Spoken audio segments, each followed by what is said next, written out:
좌우에 계신 분들과 인사하겠습니다. 잘 오셨습니다. 사랑합니다. 축복합니다. 또 선포하겠습니다. 예수님이 부활하셨습니다. 살아계셔서 당신과 함께하고 계십니다. 할렐루야. 러시아의 대문호 톨스토이가 52세인 1880년에 참회록을 썼습니다. 그 참회록에 이 톨스토이가 인간이 어떤 존재인가에 대한 하나의 우화를 남겨놓았습니다. 내용은 이렇습니다. 한 나그네가 길을 가고 있었는데 갑자기 사자가 덮쳤습니다. 그래서 부랴부랴 도망치다가 인근에 있는 우물 속으로 들어갔습니다. 자, 그런데 그 우물은 다행히 물이 없었습니다. 그런데 가만히 밑에를 보니까 밑에 큰 뱀이 혀를 낼름걸름 거리면서 이 사람이 내려오기를 기다리고 있는 것이에요. 자, 이 사람은, 이 나그네는 우물 밑으로 내려갈 수도 없고 그렇다고 우물 밖으로 나갈 수도 없는 그런 상황 속에서 우물 안에 돌틈을 뚫고 자라난 나뭇가지를, 나무 뿌리를 붙잡고 힘겹게 버티고 있었습니다. 자, 그러니 이제 이 팔에 있는 힘이 다 빠지면 밑에 떨어져서 그 뱀에게 잡혀 먹어야만 되는 그런 위기 가운데 처하게 된 것이죠. 자, 그런데 이런 상황 속에 위에서 뭔가 부시럭부시럭 거리는 소리가 들리는 것입니다. 그래서 나뭇가지를 두 손으로 잡은 채로 고개를 들어서 보았더니 이 나뭇가지에 흰지와 검은지가 나타나서 그 나뭇가지를 갉아먹고 있는 거예요. 꼭 힘이 빠져서 떨어지지 않더라도 이 쥐들이 이 가지를 다 갉아먹게 되면 그 가지가 이젠 부러져서 밑에 떨어질 그런 상황에 놓이게 되었던 것입니다. 자, 그러니 얼마나 이 마음이 쫄리겠어요. 마음이 힘들겠어요. 근데 이런 상황 중에 얼굴로 뭔가 물 같은 것이 떨어지는 것입니다. 그래서 이렇게 고개를 들고 보았더니 나뭇가지 끝에서 거기 꿀이 있었던지 꿀이 얼굴로 뚝뚝뚝뚝 떨어지는 것이에요. 힘든데 그 꿀을 혓바닥으로 핥아 먹으면서 이 사람은 그 자기가 처해 있는 상황을 잠시 잊게 되었다라는 것이죠. 이 톨스토이는 이 나그네의 우화를 통해서 인간이 얼마나 비극적인 상황에 놓여 있는가를 설명하고자 한 것입니다. 이 우화에 나오는 나그네는 모든 인간을 가리키는 거예요. 그리고 나그네가 잡고 있는 나뭇가지를 갉아먹는 이 검은쥐와 흰쥐는 낮과 밤, 곧 시간을 가리키는 것입니다. 그리고 밑에 있는 큰 뱀은 죽음을 상징하는 것이고, 그리고 나그네가 사자 때문에 우물 밖을 나갈 수가 없는 것은 과거로 돌아갈 수 없음을 나타내는 것입니다. 그리고 얼굴에 떨어진 그 달콤한 꿀, 잠시의 고통을 잊게 해준 그 꿀은 인간이 이 세상을 살아가면서 누리는 쾌락을 의미하는 것입니다. 자, 이 모든 것을 종합을 해보자면 인간은 시간이 지나면 죽을 수밖에 없는 절대 위기의 상황 가운데 처해 있는데 잠깐 주어지는 인간의 그 달콤함에, 인생의 달콤함에 취해서 자신이 얼마나 큰 위기에 처해 있는가를 망각하며 살아가는 존재라는 것이죠.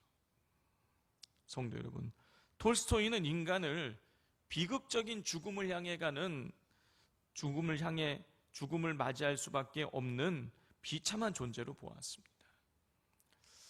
맞습니다. 인간은 순간순간 주어지는 달콤함에 취해서 자신이 매일매일 죽음을 향해 가고 있다라는 것, 죽음이 성큼성큼 자기에게 다가오고 있다라는 것을 잊고 살아갑니다. 그러던 어느 날 쥐가 갉아먹은 가지가 갑자기 부러지듯 갑자기 죽음을 맞이하게 되는 것이죠. 성도 여러분, 참 비참하지 않습니까? 어느 누구나 다 매일매일 죽음을 향해서 걸음을 옮겨서 나가고 있는 것이에요. 자, 그런데 또 한 가지의 문제가 있습니다. 이 죽는 것도 문제이지만 죽음으로 모든 것이 끝이 아니라는 것이죠. 히브리서 9장 27절입니다. 한 번 죽는 것은 사람에게 정해진 것이요 그 후에는 심판이 있으리니. 성경은 인간이 죽음으로 모든 것이 끝나는 것이 아니라 죽음 이후에 우리가 심판을 당해야 된다는 사실을 가르쳐 주고 있습니다. 그런데 문제가 무엇입니까? 우리 모두가 다 죄인이라는 거예요. 우리가 죄가 없다라면 심판을 당해도 그것이 큰 문제가 되지 않을 텐데, 우리 모두가 죄인이기 때문에 죽음 이후에 우리가 심판을 당할 때에 여러분, 우리는 형벌을 면치 못하게 된다는 것이죠. 그렇다면 우리는, 그리고 온 인류는 죽음 이후에 심판받고 영원한 형벌 속에서 그렇게 비참한 삶을 살아가야 하는 것일까요? 그것이 과연 우리에게 주어진 운명과도 같은 일인 것일까요? 오늘 본문 말씀은 그렇지 않다. 우리가 죽음 이후에 우리에게 소망이 있음을 우리에게 가르쳐 주고 있습니다. 우리 1절 말씀을 같이 읽겠습니다. 나의 자녀들아, 내가 이것을 너희 속에 심은 너희로 죄를 범하지 않게 하려 함이라. 만일 누가 죄를 범하여도 하나님 앞에서 우리에게 대언자가 있으니.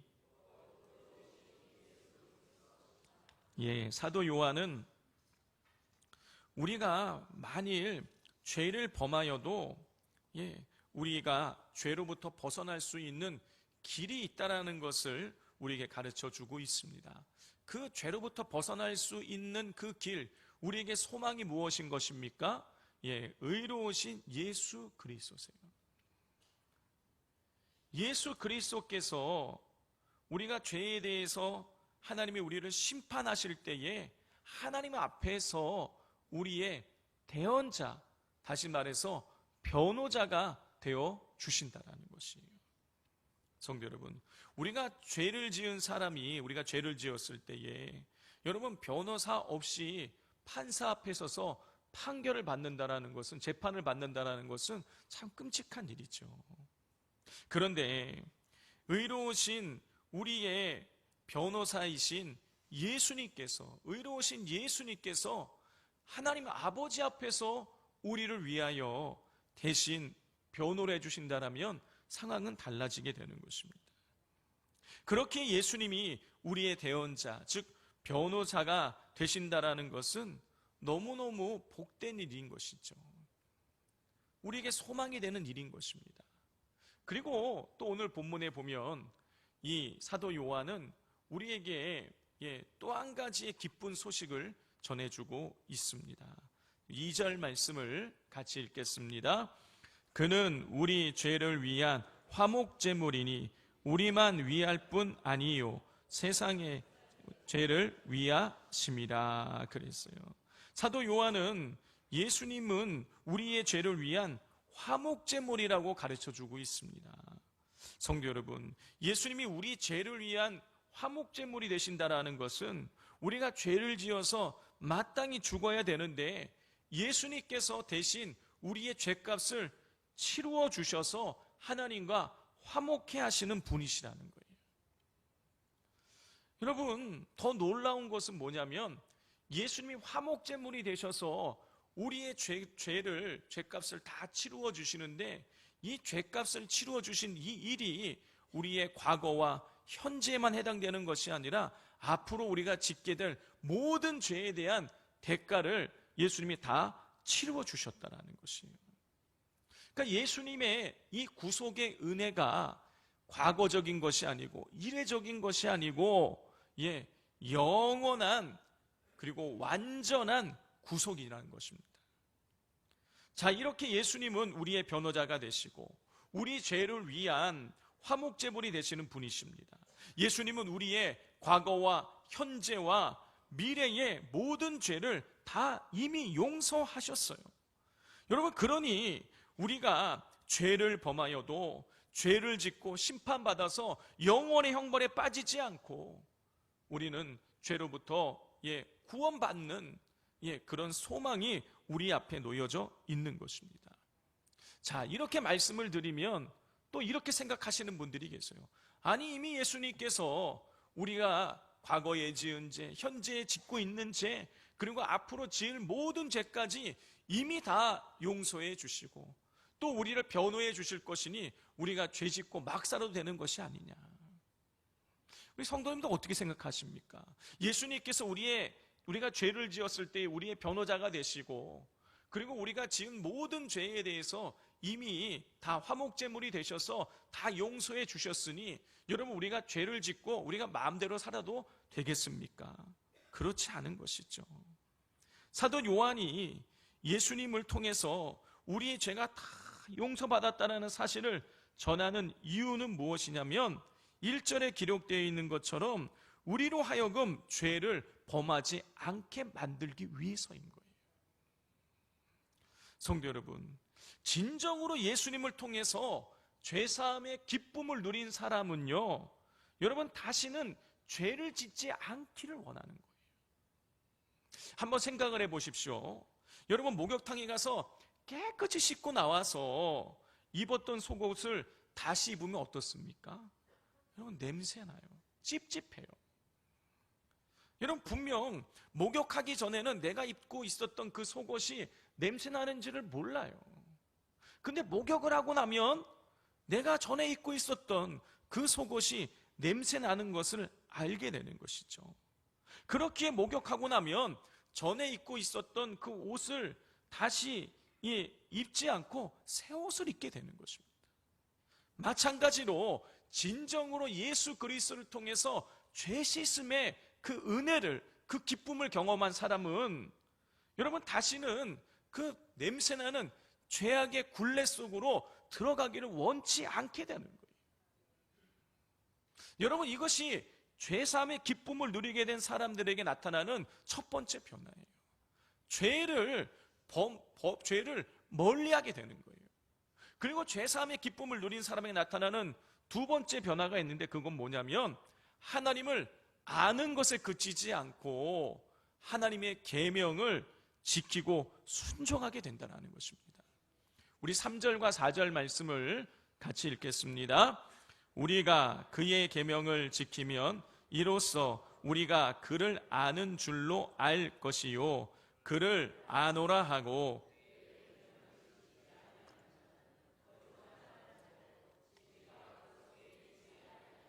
예, 3절에서 사도 요한은 하나님의 계명을 지키면 그것으로서 우리가 하나님을 알고 있음을 알게 된다. 4절에서는 하나님을 안다고 하면서 계명을 지키지 않는다면, 하나님의 계명을 지키지 않는다면 그것은 거짓말하는 것이고, 그리고 그의 속에는 진리가 없다고 기록하고 있어요. 여러분, 그렇습니다. 진짜 죄사함의 기쁨과 은혜를 경험한 사람은 여러분, 하나님을 아는 것에 그치지 아니하고 하나님의 계명에 순종해요.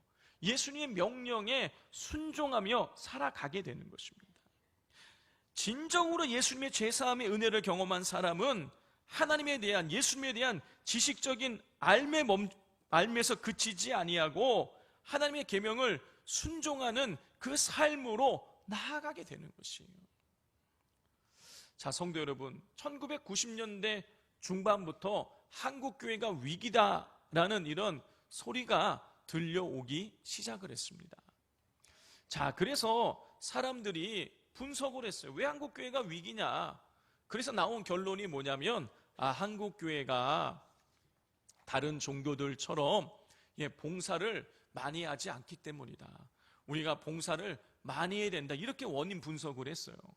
그래서 30여 년 전부터 이 기독교의 교계가 전반적으로 사회 봉사 활동을 하는데 굉장히 집중을 했습니다. 그래서 이 서울과 수도권에 있는 웬만한 큰 교회를 가보면 거의 대부분 사회복지재단을 갖고 사회복지로 이 지역을 섬기는 일들을 계속해 나가는 것을 우리가 볼 수가 있습니다. 제가 그리고 몇 년 전에 한 통계를 보았는데, 기독교, 불교, 천주교 중에 사람들에게 어느 종교가 봉사활동을 많이 하는 것 같냐, 이렇게 설문조사를 했더니 응답자의 절반 이상이 기독교가 다른 모든 종교보다 봉사를 많이 한다라고 그렇게 표시를 했어요. 상당히 긍정적이라고 볼 수 있겠죠. 자, 실제로 우리나라 사회복지시설의 3분의 1가량이 우리 기독교에서 운영하는 시설이에요. 그러니까 교회가 사회복지시설을 한 번에 문을 닫으면 우리나라 전반적인 사회 시스템이 흔들릴 수 있을 만큼 30년 동안 기독교가 봉사활동하는데 굉장히 많은 집중을 했습니다. 자, 그러면 이 기독교에 대한 그럼 이미지가 좋아졌느냐? 아니에요. 예전과 다를 바가 없습니다. 아니, 더 나빠지기도 했어요. 여러분, 왜 그런 것일까요? 그렇게 봉사활동을 많이 하고 있는데 왜 기독교에 대한 이미지가 회복이 안 되는 것입니까? 여러분, 이유가 있어요. 그건 뭐냐면 하나님에 대한 암과 삶이 일치하지 않기 때문인 거예요. 외형은 고아원, 요양원, 사회복지시설 운영에서 교회가 운영하는 것처럼 보이지만 그곳을 운영하는 사람들의 삶을 보면 그들이 말하는 신앙과 삶이 일치하지 않다는 것을 사람들이 보고 있는 것이죠. 생각해 봐야 되는 것입니다. 그럼 왜 하나님에 대한 알미 삶으로 나타나지 않는 것일까? 도대체 왜 신앙과 삶이 분리가 되는 것일까? 여러분, 그 이유가 뭐라고 생각하십니까? 오늘 우리가 요한 1서의 말씀을 읽어보면 이유가 있는 거예요. 뭐냐? 하나님과 예수님과 사귐이 없기 때문인 거예요. 성도 여러분, 같은 동네에 살면서 여러분 오랫동안 얼굴을 알고 지내요. 그리고 저 집에 딸이 몇 명인지 아들이 몇 명인지 저 집 남편이 어떤 일을 하는지 그것까지 다 알아요. 여러분, 그렇다고 해서 우리가 그 사람과 사귐이 없다라면 그 사람이 어떤 성품을 갖고 있는지, 어떤 인격을 지니고 있는지 여러분, 그 사람과 친밀한 교제가 없으면 그거는요 우리가 알 수가 없는 거예요. 마찬가지로 신앙생활을 아무리 오래 했다고 할지라도 예수님과의 인격적인 이 만남과 사귐이 없다라면 여러분, 진짜 하나님이 원하시는 일, 예수님이 우리에게 원하시는 일이 무엇인지를 우리는 분별할 수 없고 당연히 하나님과 예수님과 상관없는 삶을 살아가게 되는 것입니다. 그런데 우리는 가끔씩 착각을 해요. 교회에 오래 다녔으면 나는 신앙생활 잘하고 있는 것이다. 나는 직분이 있으니까, 교회에서 봉사활동도 하고 있으니까 나는 우리 주님과 친밀한 관계를 맺고 있다, 이렇게 우리가 착각할 때가 있다는 것입니다. 성도 여러분, 교회에 오래 다니면, 내가 직분을 가지고 있으면, 봉사활동을 하고 있으면 하나님과 친밀한 것입니까? 하나님과 사귐이 있는 것입니까?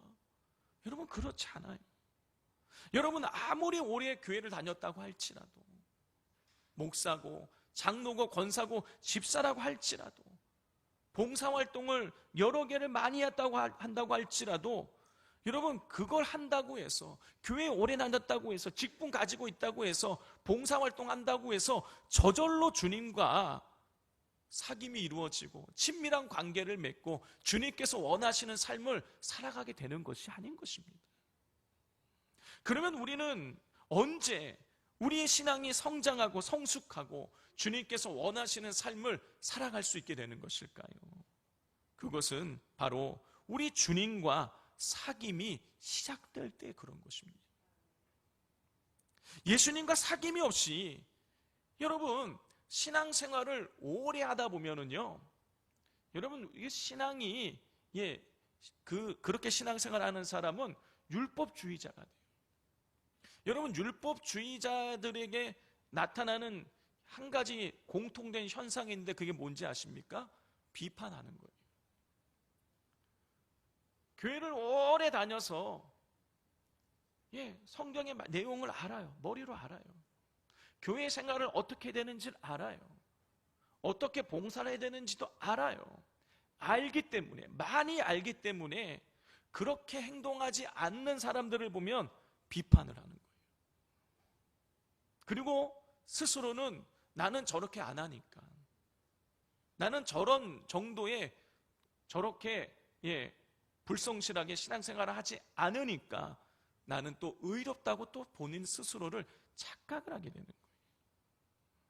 여러분, 이것이 주님과의 사귐 없이 율법주의에 빠져 신앙생활하는 사람들의 모습인 것입니다. 성도 여러분, 세상에서 가장 쉬운 일 중에 하나가 뭐냐? 남을 비난하는 거예요. 남을 비판하는 것입니다. 여러분, 비판하고 비난하는 일은요, 학교에서 배우지 않아도 얼마든지 잘해요. 그런데 우리 주님께서는요, 우리에게 말씀하세요. 비판하지 말라고. 누가복음 6장 37절입니다. 비판하지 말라. 그리하면 너희가 비판을 받지 않을 것이요. 정죄하지 말라. 그리하면 너희가 정죄를 받지 않을 것이요. 용서하라. 그리하면 너희가 용서를 받을 것이요. 예수님께서는 비판하지 말고 정죄하지 말고 용서하라고 말씀하고 계세요. 왜냐하면 비판하고 정죄하면 비판받고 정죄받고 용서하면 용서받게 되기 때문인 것입니다. 성도 여러분, 예수님과 사귐이 있는 사람은 비판과 정죄가 아니라 예수님처럼 용서하는 삶을 살아가게 돼요. 우리 6절 말씀을 같이 읽겠습니다. 그의 안에 산다고 하는 자는 그가 행하시는 대로 자기도 행할지니라. 자, 그의 안에 사는 자, 예수 안에 사는 자, 다시 말해서 예수님과 사귐이 있는 사람은 예수님께서 행하시는 대로 행하게 된다는 거예요. 그런데 예수님께서 이 땅에서 행하신 일이 무엇인 것입니까? 바로 용서예요. 예수님께서 십자가에서 행하신 일이 뭐예요? 바로 용서예요. 예수님께서는요, 남에게 비난받고 저주받아 마땅한 사람을 비난하지 않고 정죄하지 않고 용서하셨어요. 여러분, 가늠하다가 현장에서 잡힌 여인을 예수님 옆에 끌고 왔을 때에 사람들은 돌로 쳐서 죽이려고 했어요. 율법이 그렇게 말하고 있기 때문이에요. 그런데 예수님은 그 돌로 맞아 죽어 마땅한 사람, 비난받고 정죄받아야 될 그 여인에 대해서 이렇게 말씀하셨습니다. 요한복음 8장 11절이에요. 대답하되 주여 없나이다. 예수께서 이르시되 나도 너를 정죄하지 아니하노니 가서 다시는 죄를 범하지 말라 하시니라. 예수님께서는요, 모든 사람이 다 정죄하고 비난하고 돌로 쳐서 죽이려고 하는 그 여인을 향해서 나는 너를 정죄하지 않는다. 다시는 가서 죄를 범하지 말라 하시면서 그 여인의 죄를 품어 주셨어요.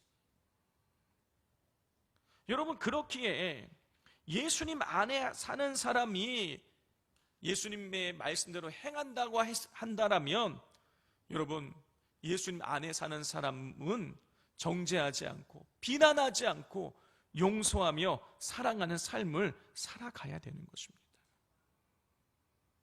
성도 여러분, 예수님과 사귐이 있다라는 것은요, 예수님을 사랑한다는 뜻이고 예수님과 친밀한 교제를 나눈다는 뜻인 거예요. 여러분, 진정으로 예수님을 사랑하고 예수님과 친밀한 교제를 나누고 그리고 예수님과 사귐을 갖는 사람은요, 여러분, 예수님처럼 행해요. 예수님의 계명을 지키게 됩니다. 요한복음 14장 15절, 21절, 23절이에요. 너희가 나를 사랑하면 나의 계명을 지키리라. 21절입니다. 나의 계명을 지키는 자라야 나를 사랑하는 자니. 23절입니다. 예수께서 대답하여 이르시되 사람이 나를 사랑하면 내 말을 지키리니. 여러분, 예수님께서 십자가에 달려 죽기 전날 밤에 제자들에게 하신 말씀이에요. 여러분, 죽기 전날 밤 제자들에게 유언과도 같은 말씀을 남기시는데 3번이나 연속해서 말씀하시는 거예요. 뭘 말씀하셨습니까? 나를 사랑하면 나의 계명을 지킨다. 성도 여러분, 예수님과 사귀면, 다시 말해서 예수님을 사랑하면 예수님의 계명을 지키게 되는 거예요. 예수님 말씀대로 살아가고자 몸부림을 치게 되는 것입니다. CCC에서 발간하는 챌린지라는 잡지가 있습니다. 이 잡지에 벨 브라이 박사의 간증이 소개된 적이 있습니다.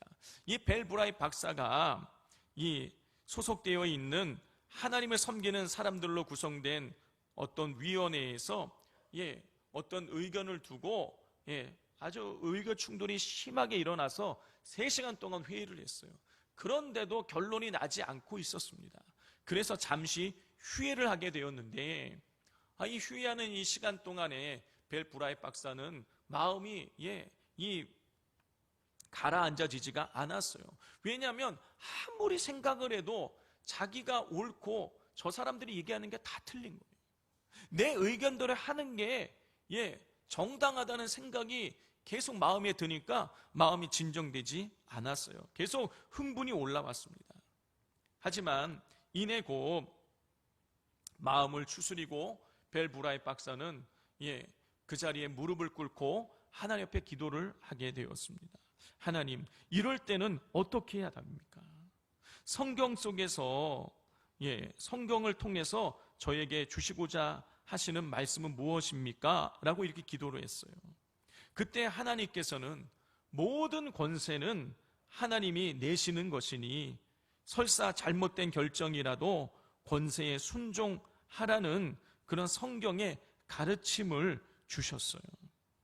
그것이 하나님의 뜻임을 이제 깨닫고 그 벨 브라이 박사는 더 이상 회의에 들어가서 싸우지 않고 다수의 의견을 따르기로 그런 결정을 내리게 됩니다. 그리고 회의에 들어갔어요. 그리고 사람들에게 말했습니다. 제가 잘못했습니다. 하나님께서 성경에 말씀하시기를 권위에 순종하라고 하셨습니다. 하나님이 당신들을 통해서 결정하시는 대로, 하나님이 당신들을 통해서 결정하시는 대로 내가 따르겠습니다. 그것이 하나님의 뜻이고 하나님에게 순종하는 길입니다. 나의 생각과 당신들의 생각은 다르지만 결정권은 당신들에게 있습니다.